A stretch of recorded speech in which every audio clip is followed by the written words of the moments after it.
শুভেন্দু অধিকারী রাজনৈতিক পার্ট তমলুক। কোনো অবৈধ অনুপ্রবেশকারী বাংলাদেশি থাকবে না। এর জুডিকেশন হয়েছে তো বিচার ব্যবস্থা দেখে বিচার করবেন, আগ বাড়িয়ে মন্তব্য করার দরকার নেই, তমলুকে বললেন শুভেন্দু অধিকারী। আমি বিএলএ 2 ছিলাম, বিএলএর সঙ্গে বুথে বসে থাকতাম। আমার অভিজ্ঞতা থেকে বলছি, মৃত voter, double triple entry, Bangladeshi অনুপ্রবেশকারী, রোহিঙ্গা এরা থাকবে না, থাকবে না, থাকবে না। সংখ্যাটা যাই হোক, এখানে রাগ ঢাক করার কোনো কথা নেই। ভারতীয় মুসলিমদের সঙ্গে কোনো বিরোধ নেই। আপনি যে আশঙ্কা করেছিলেন যে ভোটার বাদ যাবে, এই প্রশ্ন শেষ হতে না হতেই শুভেন্দু অধিকারী বললেন, আমি কতবার ভোটে লড়েছি জানেন?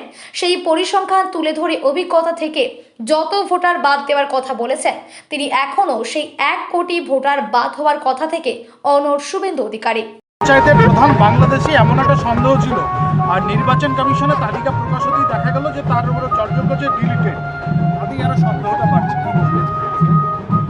অ্যাডজুডিকেট হয়েছে তো বিচার ব্যবস্থা তদন্ত করে দেখবে। বিচারপতিরা বা বিচার দপ্তর থেকে আসা আধিকারিকরা তারা ভারতীয় কিনা দেখবেন, সন্দেহ নিরসন হবে। আগ বাড়িয়ে মন্তব্য করা ঠিক হবে না।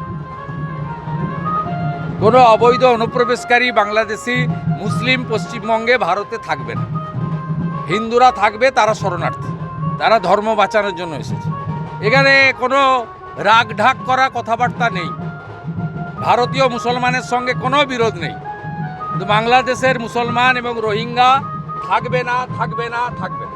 আপনি যে আশঙ্কাটা করেছিলেন যে এত লক্ষ বাদ যাবে, কার্যত তো সেটাই হতে যাচ্ছে না। হ্যাঁ, আপনি যে আশঙ্কাটা করেছিলেন যে এত, আমি কতবার ভোটে লড়েছি জানেন?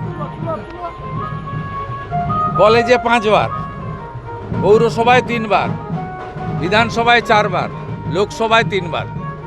যোগ বিয়োগ করুন, তাহলে বুঝতে পারবেন অভিজ্ঞতার ভিত্তিতে বলেছি। এবং আমি একটা সময় 1988 সালে আমি বিএলএ হয়েছিলাম, বুথ লেভেল এজেন্ট। বিএলএর সঙ্গে পোলিং স্টেশনে বসে থাকতাম। অর্থাৎ আমি আমার অভিজ্ঞতার ভিত্তিতে বলেছি যে মৃত ভোটার, ডবল ট্রিপল এন্ট্রি, ভুয়া এবং বাংলাদেশি মুসলিম অনুপ্রবেশকারী রোহিঙ্গা এরা থাকবে না, থাকবে না, থাকবে না। সংখ্যাটা যা হওয়া উচিত সেই দিকে যাচ্ছে।